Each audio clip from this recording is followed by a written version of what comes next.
Duduk bersama Dr. Amri Fatmi lebih kurang 1 jam. Itu sama kita duduk di perpustakaan Al-Azhar 20 tahun. Barakallah. Yang mau saya tanyakan ke Ustadz Amri Fatmi tentang ayat-ayat Yadullah fawqa aydihim, tangan Allah di atas tangan mereka. Yauma yukshafu an saqin, ketika betis Allah disingkapkan. Ar-Rahman alal arsyistawa, Tuhan bersemayam di atas arasy. Atau kalau mau takwilkan, maksud dengan tangan ini adalah kuasa Allah.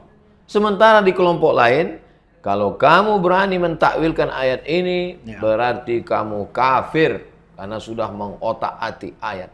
Jadi jamaah kita yang sudah lelah di kantor, capek di jalan, masalah keluarga, ke masjid mau cari ketenangan, justru ketemu dengan begini, pusing, confused, error, kasihan kita.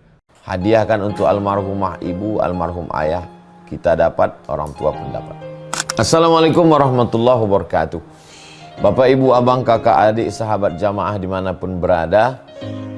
Ma'akal tafa'afnaita, makanan yang dimakan berubah menjadi kolesterol, diabetes, jantung, gula, dan lain sebagainya. Wa malabista fa'ablaita, yang dibelikan ke pakaian, busuk, lapu, ketinggalan zaman. Wa mata saddaqta fa'amdaita, yang diwakafkan, disedekahkan, itulah yang akan kekal abadi. Rumah besar hanya menjadi kenangan, lapuk, berlumut, tumbang, tinggal. Ada kelas yang dipakai para penghafal Quran, itulah yang kekal abadi, mengalir pahalanya untuk kita. Hadiahkan untuk almarhumah ibu, almarhum ayah, kita dapat, orang tua pun dapat. Satu lantainya 4 kelas, totalnya 16 kelas. Tempat santri belajar, yang sekarang santri belajar di asrama. Asrama bisa dibuat kelas, tapi nanti pindahkan ke kelas semua. Mari kita support pembangunan, kirimkan semen, batu bata, kerikil, pasir, besi, dan lainnya melalui rekening BSI 767 7777 227. Sekali lagi 767 7777 227 atas nama Yayasan Pendidikan Hajah Rohana. Konfirmasinya jangan lupa ke nomor berikut 0811 6650 026. Sekali lagi 0811 6650 026. Berkah selalu, barakallahu fikum. Wassalamualaikum warahmatullahi wabarakatuh.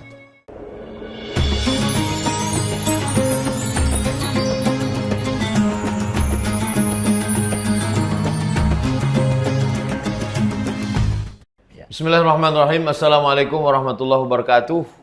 Alhamdulillah, Allahumma salli ala Sayyidina Muhammad wa ala ali Sayyidina Muhammad. Allahumma faqihna fid din wa 'allimna ta'wil warzuqna fahmal mursalin.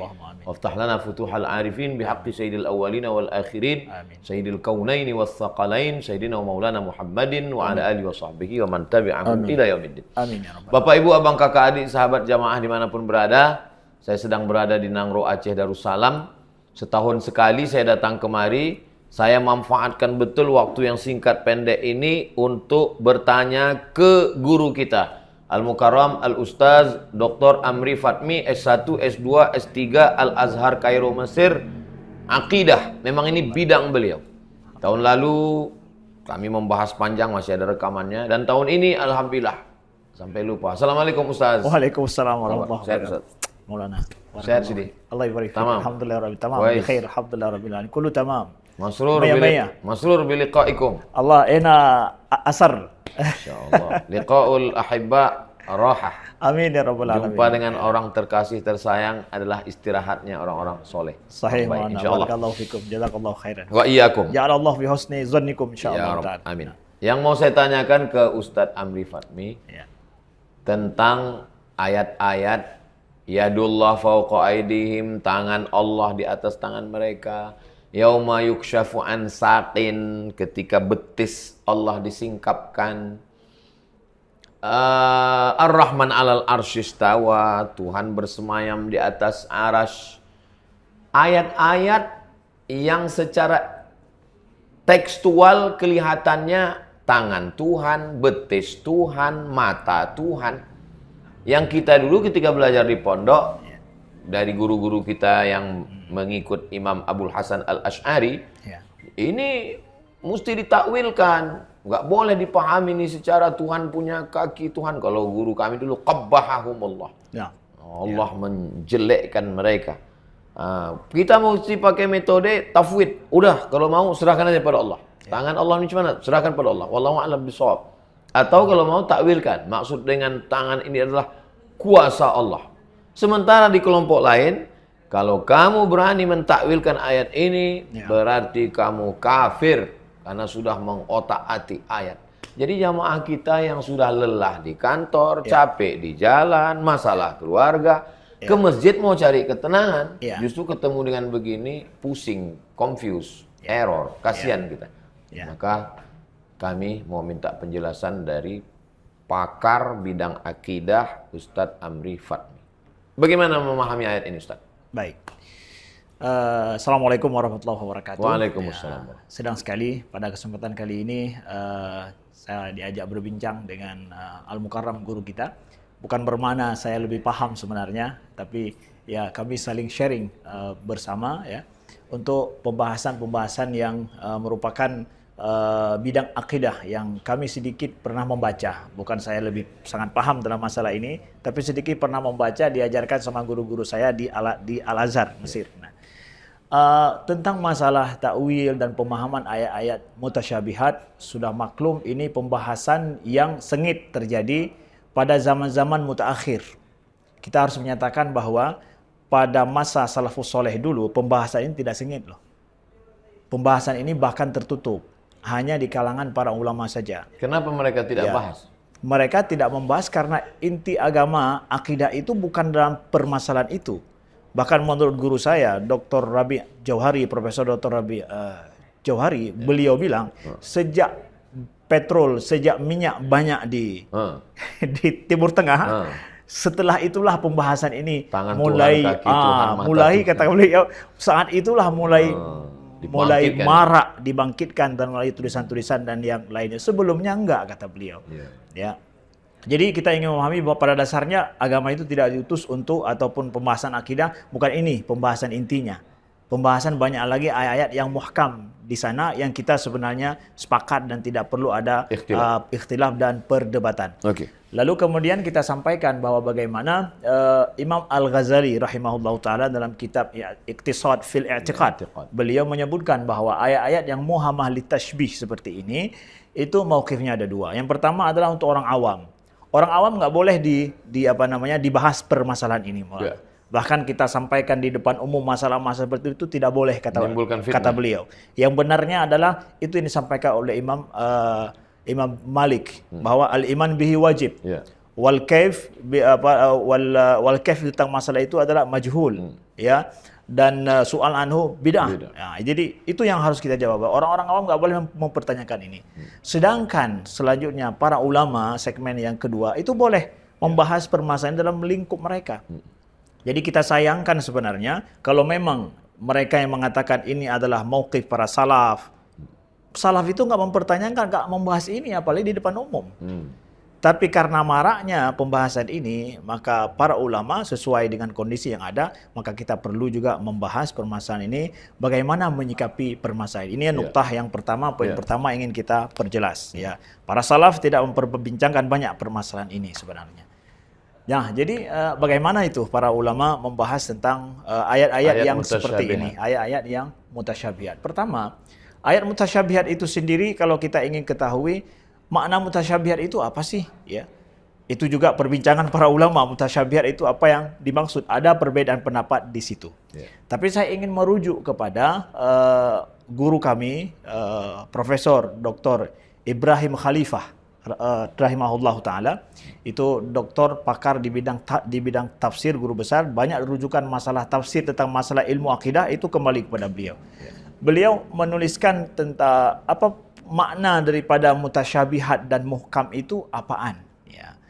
Beliau sampaikan kepada kami dalam tulisan beliau juga dalam muhadarah beliau bahwa suatu kata dalam bahasa Arab itu ada dua kategori. Yang pertama adalah dia itu enggak memiliki makna lain kecuali makna itu saja. Satu makna. Satu makna, enggak ada yang lain. Itu namanya berarti nas. Berarti kata itu nas. Ya. Yang kedua, itu adalah kemungkinan memiliki makna lain. Kategori yang kedua. Ya.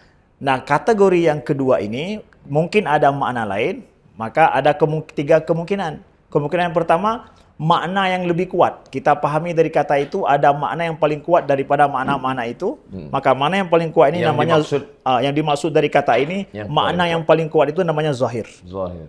Yang kedua, makna yang tidak kuat, Ya. lemah. Ya, itu namanya makna muawwal. Takwil. Muawwal. Yang ketiga, itu makna yang sama-sama kuat. Jadi semua makna yang ada itu sama-sama kuat. Namanya itu mushtarak. Makna-makna yang sama kuat ini ada beberapa makna itu diistilahkan dengan mujmal. Nah, jadi kalau begitu yang dimaksud dengan mutasyabihat itu yang mana? Yang muhkam itu yang mana? Kata beliau, yang muhkam itu adalah nas tadi. Jelas-jelas satu makna. Yang kedua adalah makna zahir dalam satu kata, ya, itu yang dimaksud dengan muhkam. Makna zahir, makna yang kuat. Sedangkan yang mutasyabihat itu masuk dalam kategori mujmal tadi, ya, dengan muawwal. Nah, jadi itu makna mutasyabihat. Ya, kalau ingin kita mempertanyakan mutasyabihat itu apa? Kalau ada dalam Al-Qur'an makna yang dia itu muawwal, ya, atau lebih lemah daripada makna zahir, begitu juga dia ada sifatnya adalah mujmal, sama-sama kuat semuanya. Yang mana yang akan kita pilih? Nah, inilah nanti yang masuk dalam kategori mutasyabihat menurut beliau. Jadi dalam bingkai inilah kita bicara ayat-ayat yang mutasyabihat dengan definisi yang disampaikan ini, begitu. Nah, lalu kita lihat pada sebenarnya mawaqif para ulama, sikap-sikap para ulama dari semua mazhab dalam memahami ayat-ayat mutasyabihat seperti yang Maulana sebutkan tadi itu, ya. Itu kalau kita lihat dari awal sampai akhir itu ada 4 mauqif semuanya. 4 sikap para ulama. Kalau boleh kita katakan para ulama atau para sekte-sekte lah, pemikir-pemikir dalam dunia Islam, kelompok-kelompok ulama ini. Yang pertama adalah tafwid. Serahkan pada Allah. Tafwid ini bermakna adalah mengetahui bahwa itu kita beriman sesungguhnya itu berasal daripada Allah dan wajib kita mengimaninya, tapi ada sifat di belakang daripada itu, tapi hanya Allah yang tahu. Yadullah, tangan Allah, kita percaya bahwa ayat ini turun dari Allah, tapi makna wajib hakikat, kita imani, tapi hakikatnya mana pulangan kepada Allah, bahkan tidak kita terjemahkan. Tidak diterjemahkan. Ya. Yadullah saja. Iqra'uha kama ja'at. Ya, baca dia sebagaimana adanya. Maknanya itu serahkan kepada Allah Subhanahu wa taala. Nah, sikap ini itu tidak diterima oleh sebahagian orang nanti karena dianggap ini bukan sikap salaf. Ya. Tapi kita katakan, ya, para ulama kita di Al-Azhar mengatakan justru ini adalah sikap para salafus saleh yang paling otentik. Ya, paling otentik, ya.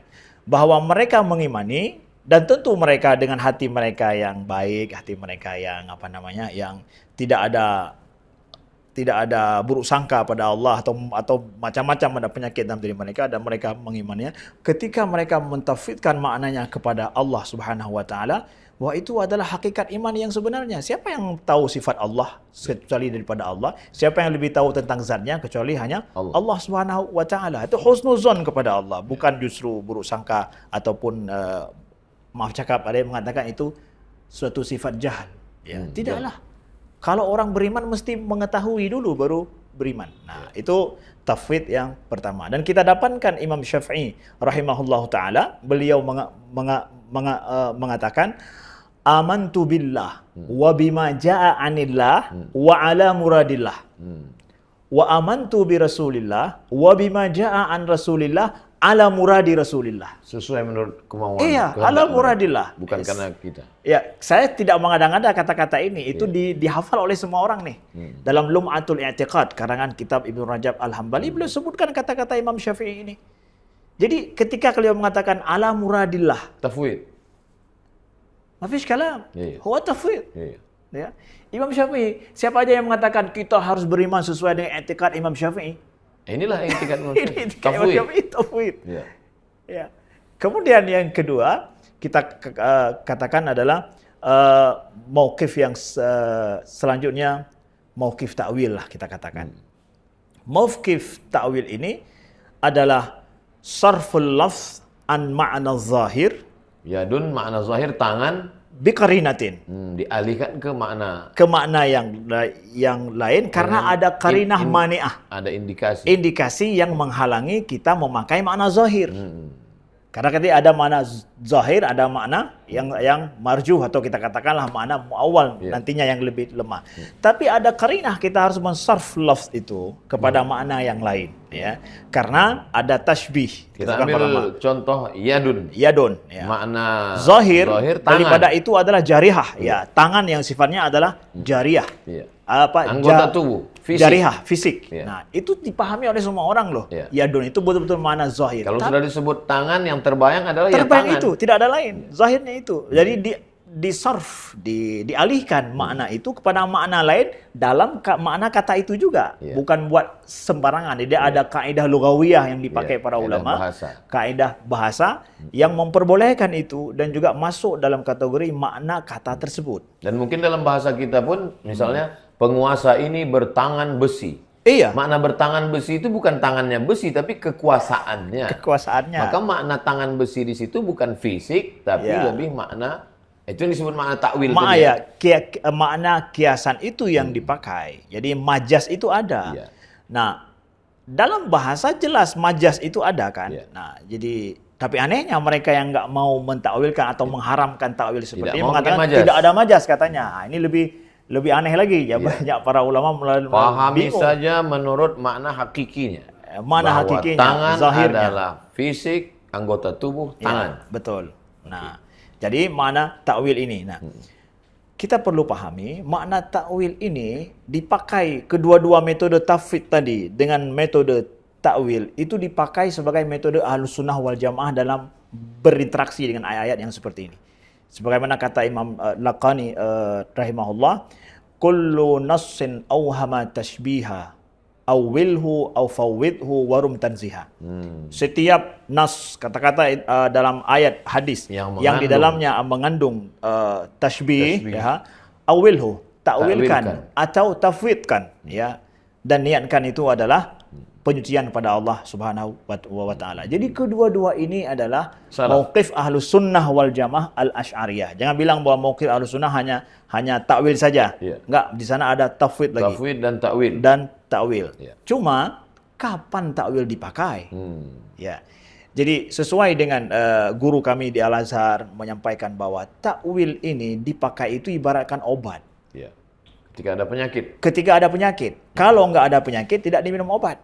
Kalau maraknya di suatu masa kondisi mereka memahami sifat Allah atau ayat itu dengan tashbih, penyerupaan, maka takwil itu dipakai. Sebab itulah zaman sekarang pakai takwil karena ramai menyerupakan Allah dengan makhluk. Nauzubillah, boleh jadi itu di suatu tempat, tapi di masyarakat kampung yang mereka tidak mengerti masalah ini, apalagi nggak pernah dengar video-video tentang tiba-tiba ustaz-ustaz yang ngomong tentang masalah tasbih, tiba-tiba bahas masalah takwil, ya tidak cocok lah, tidak layak masalah itu. Nah, jadi ini juga yang disampaikan oleh Ibnu Jauzi dalam kitab beliau Daf'ut Tashbih, bahwa takwil itu ibaratkan obat, dipakai hanya ketika sakit saja. Kalau tidak sakit tidak dipakai. Tapi sesuai dengan kaidah dengan rujukan ilmunya juga, ada juga sebagian para ulama yang mengatakan bahwa memang takwil dikedepankan, ada juga. Itu juga di kalangan para ulama Asy'ariyah. Di Al-Azhar saya melihat guru-guru saya itu banyak menyampaikan tafwid pertama, takwil yang kedua ketika ada permasalahan itu diperlukan saja. Nah, dua-duanya itu adalah mauqif Ahlus Sunnah, sikap Ahlus Sunnah. Bukan tafwid saja, bukan takwil saja, kedua-duanya dipakai. Lalu yang ketiga itu adalah mauqif yang disebut dengan isbat bid-dawabit. Menetapkan sifat itu ada, tapi ada mengikat. Ada ikatannya, bil qaid juga boleh. Jadi ketika disebutkan bahwa yad itu diisbatkan yad dengan makna bahwa Allah punya sifat namanya makna zahir. Dengan yad, dengan makna zahir daripada kata-kata itu, tetapi kaifnya yang dikatakan bila kaif, tanpa mempertanyakan bagaimananya. Jadi ide ini dipopulerkan oleh Imam Ibnu Taimiyah, kemudian Imam Muhammad Abdul Wahab setelah itu. Apakah salaf berpahaman ini isbat ma'al qaid. Mereka mengatakan bahwa salaf seperti ini. Kenyataannya? Kenyataannya kalau kita lihat kepada tafwid tadi yang disebutkan para ulama, salaf lebih jelas kepada tafwid daripada isbat bil ma'al qaid ini atau bukan isbat bitawabid ini. Jadi kalau begitu mereka membuat satu ijtihad isbat ma'al qaid lalu mereka tempelkan ke salaf. Mereka tarik itu sebagai atau isbatkan itu sebagai mauqif daripada salaf atau ditempelkan kepada salaf. Dan lalu yang belakangan membuang taiminya lalu mengatakan inilah salaf. Ini mauqif salaf. Nah, kita ingin mengatakan bahwa itu diperdebatkan oleh para ulama. Secara ilmiahnya kita katakan, ya nggak boleh langsung mengklaim seperti itu. Ya, buktinya seperti kita sampaikan tadi dalam seperti kata perkataan Imam Syafi'i rahimahullahu taala. Ya, itu ala muradillah, enggak masalah mengimani sesuai dengan maksud daripada Allah. Kita nggak tahu maksud daripada Allah daripada itu apa. Tidak mengisbatkan secara langsung. Nah, jadi mereka yang memakai metode ini lari dengan mengatakan bila kaif. Jadi kalau isbatkan secara zahir langsung kan orang terbayang. Kaifnya itu seperti apa? Dia terbayang. Isbat dulu, habis itu dia nafikan. Terbayang, dia nafikan. Ada namanya yad, tangan, langsung terbayang tangan, tapi bukan tangan itu. Bukan tangan itu. Ada namanya sakin, betis, terbayang betis, tapi bukan betis itu. Bukan betis itu. Nah, jadi pada orang awam siapa yang menjamin mereka tidak akan ada tasbih dalam dirinya itu? Dan kalau sudah disebut betis ya betis. Ya betis. Nah, jadi ini yang menjadi suatu hal yang mengkhawatirkan. Kalau memahami dengan isbat ma'al qaid ini apa tidak jatuh ke tajsim nanti? Inilah pintu menuju tajsim yang dikhawatirkan. Memfisikkan Tuhan. Iya, betul lah. Walaupun mereka mengatakan bila kaif, sehingga ada para ulama yang mengatakan dalam sebuah syair itu syana'ul wara fatasattaru bil balkafah. Sebenarnya mereka telah menyebarkan fitnah besar itu watasattaru bil balkafah. Bila kaif. Bila kaif, tasattaru, nutup aja. Sebenarnya sudah dibuka fitnah. Kau bilang Tuhan punya tangan. Betul, tapi bila kaif. Bila kaif. Nah, tapi niat baik mereka adalah kita harus mengisbatkan. Nah, ini kita perlu pahami juga. Kita harus isbatkan apa yang Allah isbatkan pada dirinya. Kan iman seperti itu dong. Isbatkan, jangan macam-macam dong. Isbatkan ya. Kita mengatakan, wah luar biasa ini. Itu lebih pas lah. Allah bilang begini, masa kamu nggak mau mengatakan seperti itu? Yang kaifnya itu yang kita nafikan. Isbatkan saja semuanya. Oke. Kalau begitu memang niat baiknya, pakai metode ini, pakai pada ayat yang lain. Coba Maulana kita pakai. Nasullaha fanasiyahum. Tuhan lupa. Kita isbatkan Tuhan lupa. Isbatkan. Tuhan lupa, tapi lupa Tuhan tak macam lupa kita. Boleh? Gimana gitu? Itu ayat juga kan? Rusak tauhid. Iya kan, ayat juga kan? Udah, kalau gitu pakai dong patron ini, isbatkan kepada yang lain tuh. La haula wala quwata illa billah. Siapa yang akan bilang bahwa Allah memang lupa. Nisyan, sifat nisyan? Mesti ditawil. Jadi metode ini dibincangkan oleh para ulama. Jadi jangan mengatakan bahwa ini loh metode salaf, nggak ada yang lain, semua yang lain adalah rusak atau semua lain mardud. Tunggu dulu. Ketika metode ini dipraktekkan, ternyata saat diujikan tidak mempan. Iya, tidak bisa dipakai untuk semua ayat juga. Nah, begitu. Jadi itu mohon kepada kawan-kawan yang mereka gencar sekali mengatakan bahwa hanya ini nggak ada yang lain. Paling kurang secara ilmiah itu salah satu pendapat. Salah satu. Pendapat. Bukan satu-satunya. Bukan satu-satunya. Nah ini harus dipahami banyak secara terbuka lah untuk kawan-kawan yang mereka gencar sekali menyampaikan. Tapi isbat ma'al qaid ini bukan tajsim. Mengarah kepada tajsim. Mengarah ke tajsim. Karena mereka mengatakan bila kaif tadi. Ya, menafikan itu, mengarahkan kepada tajsim. Tapi yang salahnya itu adalah mereka mengatakan bahwa inilah sebenarnya mauqif salaf. Bukan tafwid. Jadi mereka memusuhi juga sikap tafwid dan ta'wil. Tafwid. Apa salahnya? Tafwid itu menurut kita dan ilmu yang kita pelajari di Al-Azhar, para ulama mengatakan justru tafwid itu sebenar-benar mauqif salaf sebenarnya. Nah, maka mereka anti ta'wil ya, anti tafwid juga ya. Yang benar cuma ini saja. Isbat ma'al qaid. Isbat ma'al qaid tadi. Bal kafah. Ambillah ayat-ayat yang seperti itu nanti. Ya, begitu. La haula wala quwata illa billah. Lalu Nah, kemudian yang keempat itu adalah mauqifnya itu tasybih.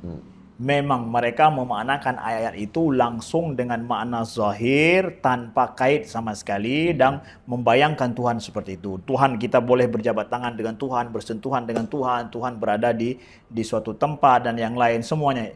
Ini adalah mauqif yang semua yarfudun, ya, menolak mauqif ini sebagaimana kelompok dulu namanya Karramiyah dalam Mujassimah seperti itu. Nah, jadi begitu adanya. Jadi apakah mungkin isbat ma'al qaid ini ijtihad Ibnu Taimiyah antara takwil, tafwid dengan tajsim, muncul baru isbat ma'al qaid? kita mengatakan bahwa ya boleh jadi memang ada niat baik ya untuk menyatakan bahwa ijtihad beliau itu ingin menyampaikan bahwa kita harus mengisbatkan sifat Allah, nggak boleh ta'til kan. Nggak boleh ta'til. Itu kan niat baik loh. Tidak niat ta'til. Tapi yang permasalahannya ijtihad itu kan boleh jadi benar, boleh jadi salah, dan kita tidak boleh menafikan ada ijtihad yang lain dan semua dibuktikan dengan kajian ilmiahnya. Para salafus saleh sebenarnya seperti apa? Jangan menyalahkan orang lain.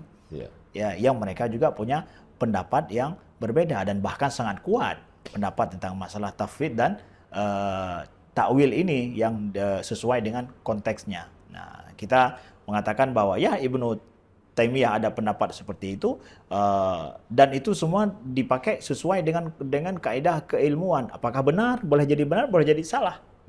Ya, jangan menganggap bahwa hanya itu saja pendapat yang benar, dan kita diajarkan bahwa itu membuka pintu kepada tasybih.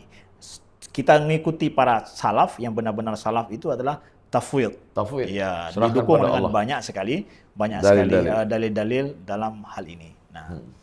Nah, apa bahayanya kalau kajian yang tidak semestinya dulu lazim, sekarang malah orang ngaji di kantor yang mestinya ngaji fikih, malah yang dikaji adalah langsung pertemuan pertama, aina Allah. Mana Allah? Langsung tunjuk Allah di atas arsy. Rahman alal arsy istawa. Padahal kita diajarkan Allah munazzahun anil jihati sid. Allah suci dari tempat. Walam yakul lahu kufuwan ahad. Subhanahu amma yasifun.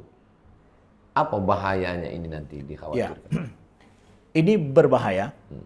Kita katakan ya, dalam pemahaman akidah. Kenapa? Kita tahu bahwa para ulama ahlus sunnah wal jamaah mengatakan bahwa sudah menjadi konstanta di dalam akidah kita bahwa Allah itu tidak bertempat, tidak ada batas tempat, batas waktu dan yang lainnya, bahkan itu semua adalah makhlukun lillahi ta'ala. Kalau ayat-ayat ini diajarkan dalam dengan background seseorang yang tidak menafikan tempat waktu bagi Tuhan, ya, maka itu akan memunculkan tasybih la mahalah gitu. Ya. Sekarang ya saya mengajarkan ini, apa salahnya? Background Anda meyakini enggak kalau Tuhan itu punya tempat? Oh ya, punya tempat.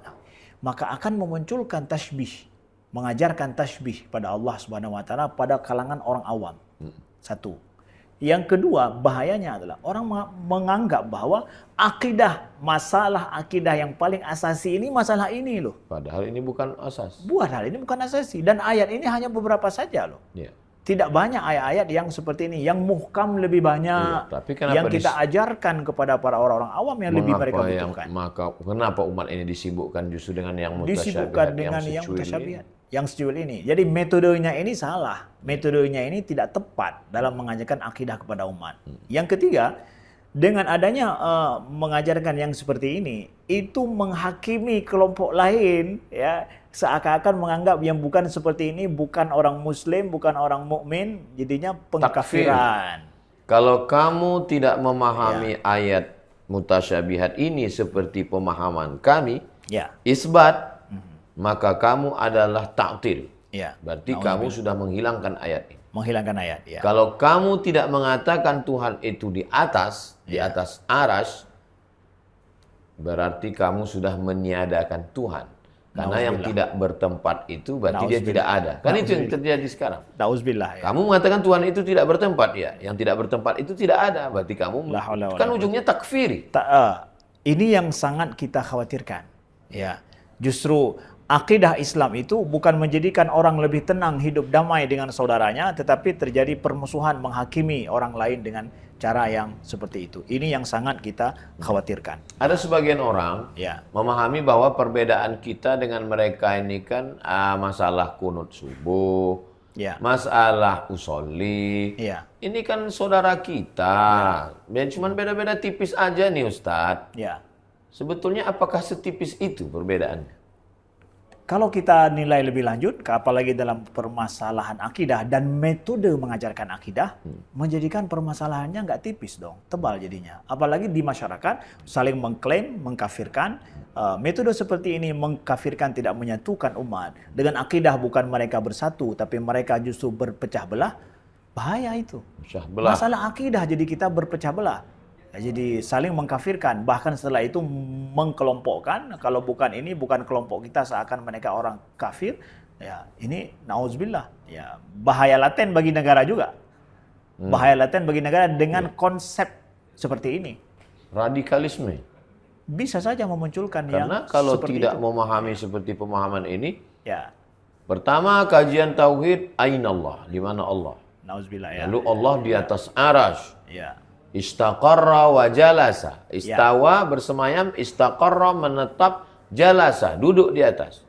Tuhan duduk di atas aras. Saking aras itu menahankan beratnya, Tuhan itu berat sekali. Terdengar berbunyi ka'atitir rahli.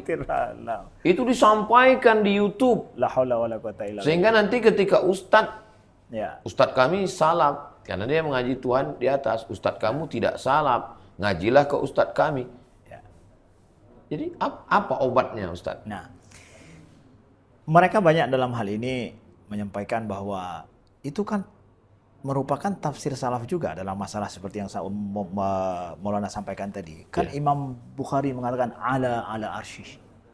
Kan istawa itu ala arsy. Imam Bukhari juga menyampaikan seperti ini ala arsy. Kita tanya, Imam Bukhari ketika menafsirkan seperti itu, ada nggak khalfiyah beliau itu meyakini Allah itu ada tempat? Ada nggak meyakini bahwa Allah itu perlu kepada batasan waktu dan yang lainnya? Mereka menafsirkan itu dalam konteks mereka tidak memahami itu kepada tempat loh. Itu yang tapi kedudukan. Boleh jadi bermakna kedudukan. Yang kedudukan itu adalah sifatnya bukan hissi, tapi makna sifatnya adalah maknawi. Ala tinggi kita juga nggak mengatakan semua tinggi. Ketika saya mengatakan Ustadz Amri Fatmi itu lebih tinggi dari saya. Yang saya maksud lebih tinggi bukan fisik dia 170 180, tapi saya mengatakan dia Dr. Al-Azhar, maka saya bilang lebih tinggi. Nah, penafsiran ucapan saya apakah lebih tinggi fisik atau lebih tinggi kedudukan, itu mesti dilihat indikasi. Kan? Indikasi di belakangnya. Apakah saya bicara tentang fisik atau non fisik? Iya. Kalau saya bicara bahwa percaya ada fisik Ustaz Amri, boleh jadi ya. Berarti maksud itu ada fisik. Tapi kalau saya tidak percaya masalah fisik, kita bicara tentang Tuhan, nggak ada jismon yang kita percayai, nggak ada masalah. Tinggi yang dimaksudnya bukan tinggi jism. Tapi karena apa? Saya menafikan jism. Nah, ulama-ulama salaf dulu di dalam mereka menafsirkan yang dipakai sekarang ayat-ayat dia penafsiran ulama salaf itu yang ditarik untuk menyatakan makaniyah dan jismiyah bagi Allah, mereka nggak percaya, masa nggak meyakini makaniyah dan jismiyah itu. Tapi mereka yang datang kemudian meyakini jismiyah dan makan bagi Allah, mengambil kata-kata itu dengan konteks ini bahayanya. Nah, yang perlu kita ketahui. Yang kemudian dikhawatirkan satu yang saya simpulkan dari Ustaz Amri Fatmi, nyerempet ke tajsim, masuk ujung-ujungnya menjisimkan, menfisikkan, membodikan, menubuhkan Tuhan. Tuhan bertangan, Tuhan berkaki, Tuhan duduk di atas aras, Tuhan berat, sampai kursi berbunyi krik karena saking beratnya. Nauzubillah. Kemudian setelah masuk ke dalam kekhawatiran ini, lalu mengatakan inilah salaf. La haula wala quwwata. Selain daripada Ada ini, iftira. selain daripada ini berarti kamu sudah ta'til, kamu meniadakan sifat Tuhan, kamu meniadakan Tuhan. La Karena haula wala sifat-sifat ada, kamu nafikan dari Tuhan. Nah, Ini kan ujungnya takfiri. Nah, bagaimana menyelamatkan umat ini? ya. Dari mana kita mulai? Ya. Bagaimana menyelamatkan umat ini? Kembali kepada ayat Al-Quran itu adalah muhkam dan mutasyabih. Ada muhkam yang muhkam itu umul kitab. Ya. Umul kitab, bahkan muhkam itu lebih banyak. Maka kita mengajak siapapun elemen, siapapun kelompok, metode yang harus kita pakai adalah bahas sebanyak-banyaknya masalah umat ini, akidah umat ini kita jaga dengan al-muhkamat dalam Al-Quran. Ya, yang tidak ada perselisihan pendapat di situ, yang justru mereka itu sangat membutuhkan. Yang tidak multi interpretasi. Tidak ada multi interpretasi. Kalau Anda tidak mau percaya pada tidak ada apa, enggak ada, itu pasti maksudnya seperti ini. Saudara, kawan saudara, kelompok lain mengatakan itu multi. Kalau multi ataupun ada makna lain, ada perselisihan tentang itu, jauhi hal-hal yang seperti itu, ajarkan yang justru menjaga keademan, menjaga akidah lebih baik dari umat yang kita semua adalah sepakat dalam hal yang seperti itu. Justru itu lebih menjaga ukhuwah sesama kita, bukan yang sebaliknya. Saya pikir bahwa salafus saleh juga tidak akan ridho loh. Cara kita pakai mendakwahkan seperti ini memunculkan permasalahan yang perpecahan yang apalagi bukan masalah fikih tapi apalagi akidah. bukan masalah fikih tapi masalah akidah. Saya selalu menyampaikan seminim-minimnya masjid surau langgar musola sepekan itu punya 3 kajian. Ya. Kajian pertama akidah, Ya, kajian kedua fikih, Ya. kajian ketiga akhlak tasawuf. Ya. Nah, untuk akidah kalau fikih banyak. Ya. Untuk akidah ini saran Ustadz apa referensi Ustadz-Ustadz kita ngajar di masjid? Ya. Apa kitab? Kalau kita mau merujuk kepada kitab-kitab ulama mutaakhirin, ya kita sudah pahamlah ada kitab Imam Sanusi yang sudah berjenjang dan bertingkat seperti itu. Begitu juga Syarah Jauharatut Tauhid ya, yang banyak syarah-syarah kitab itu. Kemudian juga Aqidatul Awam yang bisa diajarkan. Itu adalah metode dulu ya, artinya bahwa pembahasannya itu adalah pembahasan seperti yang disebut oleh ulama-ulama mutakhirin, pembahasan di dalamnya. Ada juga yang model sekarang, artinya bahwa nampaknya yang seperti ini juga menyesuaikan dengan pemahaman orang-orang saat ini yang berbicara mereka tentang akidah. Saya menyampaikan ada metode ada kitab yang ditulis oleh guru kita dari Al-Azhar dan itu sangat bagus menjadi referensi bagi siapapun yang ingin mengajarkan akidah untuk anak SMP, SMA juga. Tapi ini dari ulama Al-Azhar terkenal dalam masalah akidah. Beliau Profesor Dr. Rabi' Jauhari. Beliau ada mengarang kitab namanya Aqidatuna 2 jilid. Aqidatuna. Jadi beliau membahas tentang rukun iman. Akidah yang kita bahas tentang rukun iman ya, dari A sampai Z, apa yang wajib diketahui oleh seorang mukmin dengan memakai ayat-ayat dan hadis, memakai juga dengan dalil-dalil secara nakli. Simple. Jadi tapi bagus untuk zaman sekarang. Sangat bagus untuk zaman sekarang yang perdebatan tidak panjang di situ, tidak banyak perdebatan, tapi setelah kita belajar banyak justru menenteramkan iman kita sesuai dengan metode sekarang. Itu boleh dijadi rujukan ya, di samping rujukan para ulama-ulama kita yang telah disebutkan ataupun yang sudah ada zaman dulu. Saya sampaikan ini karena saya sudah membaca, sudah ada mengajarkannya juga. Menyarankan dan untuk guru saya itu juga menyarankan kalau bisa ini disampaikan kepada yang lain supaya manhaj ini juga mungkin ada kecocokannya dengan masa kita saat ini. Ya, begitu. Dulu di pondok-pondok kita Aqidatul Awam, Jala'ul Afham Syarah Aqidatul Awam, betul. Al-Husunul Hamidiyah, dulu kami di Sanawiyah. Ya, betul. Kemudian di Aliyahnya Ad-Dasuqi ala Ummil Barahin. Betul, Murad. Kenapa ulama memilih kitab Dasuqi ini? Karena ulama mutakhirin mereka kan sudah mulimun, jadi sudah mengetahui berbagai macam cabang daripada pengetahuan dalam ilmu fikih, ilmu akidah yang ditulis oleh para ulama. Jadi mereka kemudian memilih pembahasan-pembahasan yang sudah ada dalam yang ditulis oleh para ulama pendahulu dan disesuaikan dengan masa mereka saat itu. Makanya kita lihat misalkan Imam Sanusi ketika beliau mengarang kitab bukan yang kecil dulu dikarang, justru yang besar. Kemudian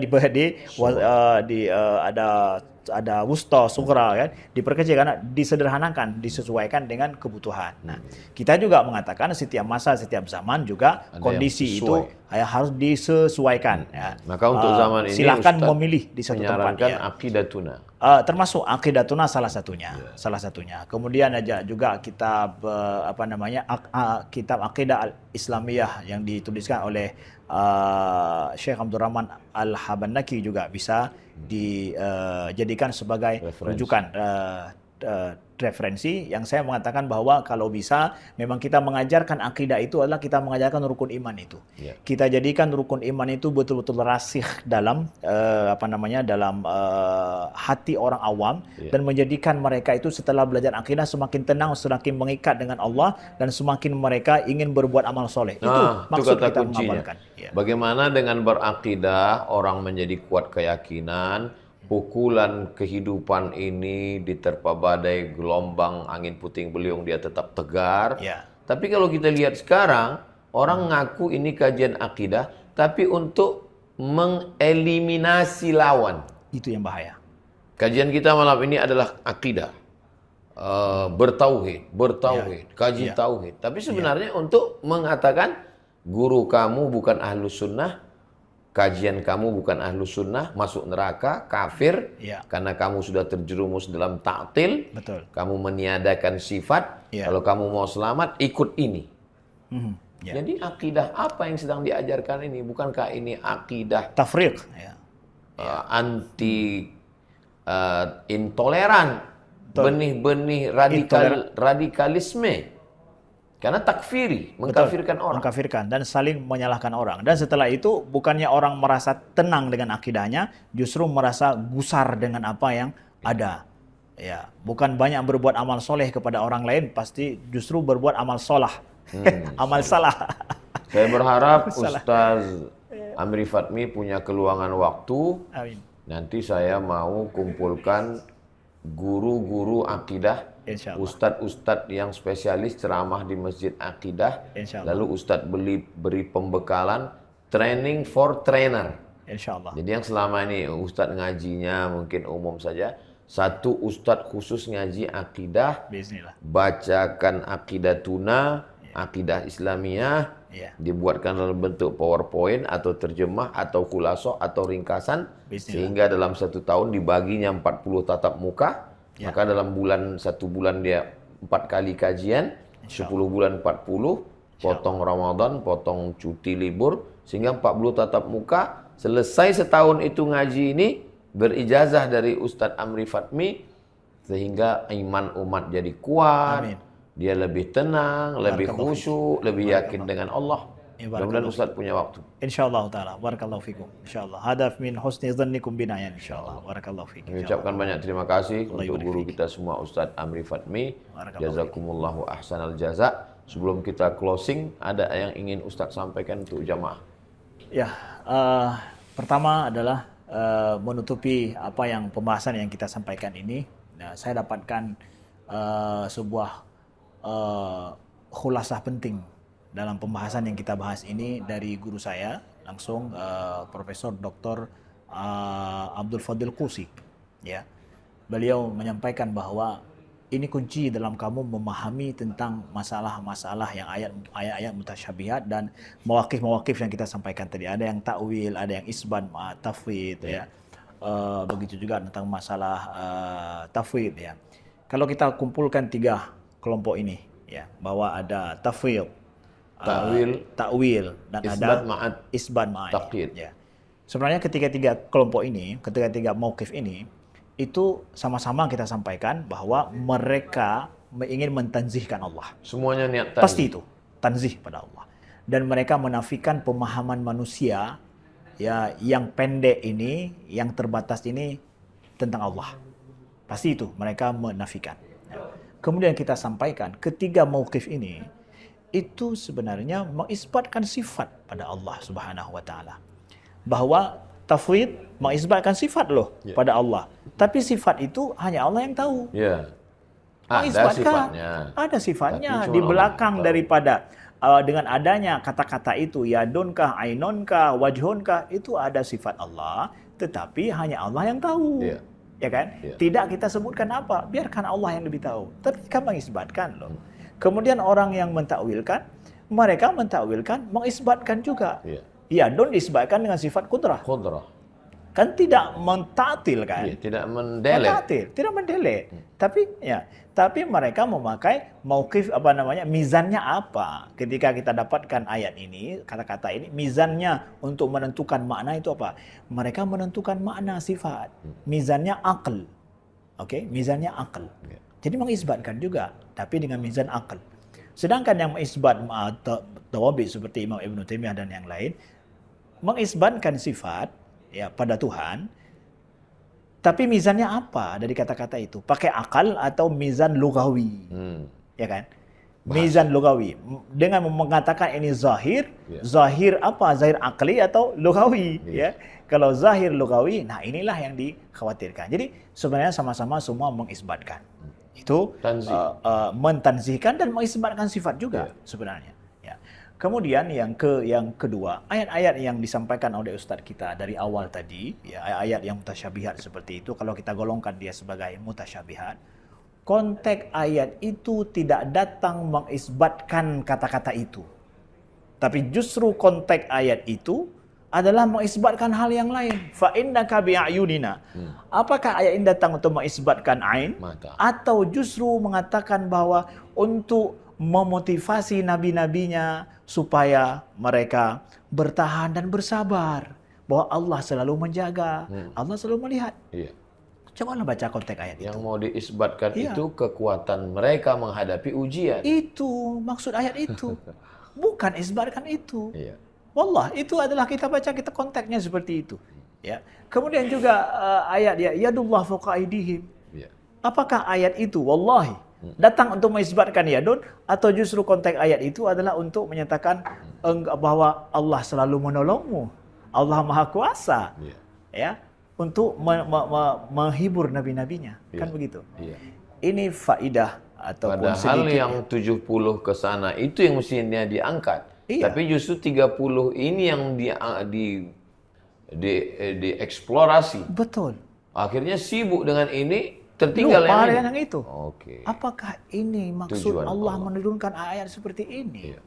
Tarbiyah bagi umat yang mana mereka butuhkan, yang mereka perlukan. Maka banyak yang memotong ayat, udah menyebutkan konteksnya justru seperti itu. Yang saya sampaikan ini adalah faidah yang disampaikan oleh guru saya, Dr. Muhammad Ahmad Said Al-Musayyar. Guru saya langsung akidah, rahimahullahu ta'ala. Beliau sampaikan, ini loh yang harus engkau pahami dalam masalah ayat sebenarnya. Jadi betul-betul ayat itu jangan salah fungsikan ketika dia turun. Mungkin ini saja yang faedah yang perlu saya sampaikan. Itu adalah amanah dari guru saya di Al-Azhar. Duduk bersama Dr. Amri Fatmi lebih kurang 1 jam. Itu sama kita duduk di perpustakaan Al-Azhar 20 tahun. Barakallahu fikum. Bacaan-bacaan beliau, bacaan guru-gurunya, S1, S2, S3, Aqidah, kita sudah faham. Ini anggaplah sebagai muqaddimah. Panjang umur, sehat badan, kita dapat ilmu Ustadz Amri Fatmi, para asatiz, para guru, para ustadz, Aqidah Ahlussunnah wal Jamaah, Imam Abdul Hasan Al-Asy'ari, lebih serius lagi, buka kajian-kajian Aqidah di masjid kita, menyelamatkan umat dari tajsim, dari intoleran, dari bibit radikalisme, dari takfiri, mengkafirkan orang, menyalahkan orang, menfasikkan orang. Mudah-mudahan kita diberikan Allah keselamatan dan kebaikan. Amin. Man ahsana ilaikum, siapa yang sudah berbuat baik pada kamu, fakafi'uhu, balaslah. Fa illam tajidu, kalau kamu merasa belum mampu membalasnya, fad'u lahu, doakanlah. Amin. Kita hanya mampu mengucapkan jazakumullahu ahsanal jaza untuk guru kita Ustaz Dr. Amri Fatmi. Mudah-mudahan beliau panjang umur, sehat badan, sehingga manfaat ilmunya untuk umat, kebaikan untuk umat dan bangsa. Amin. Terima kasih Ustaz. Barakallahu fiik. Berkah selalu, sukses, terus belajar. Wassalamualaikum warahmatullahi wabarakatuh. Hadiahkan untuk almarhumah ibu, almarhum ayah. Kita dapat, orang tua pun dapat. Assalamualaikum warahmatullahi wabarakatuh. Bapak, ibu, abang, kakak, adik, sahabat jamaah dimanapun berada. Ma'akal tafa'afnaita, makanan yang dimakan berubah menjadi kolesterol, diabetes, jantung, gula, dan lain sebagainya. Wa ma labista fa'ablaita, yang dibelikan ke pakaian busuk, lapu, ketinggalan zaman. Wa ma tasaddaqta fa'amdaita, yang diwakafkan, disedekahkan, itulah yang akan kekal abadi. Rumah besar hanya menjadi kenangan, lapuk, berlumut, tumbang, tinggal.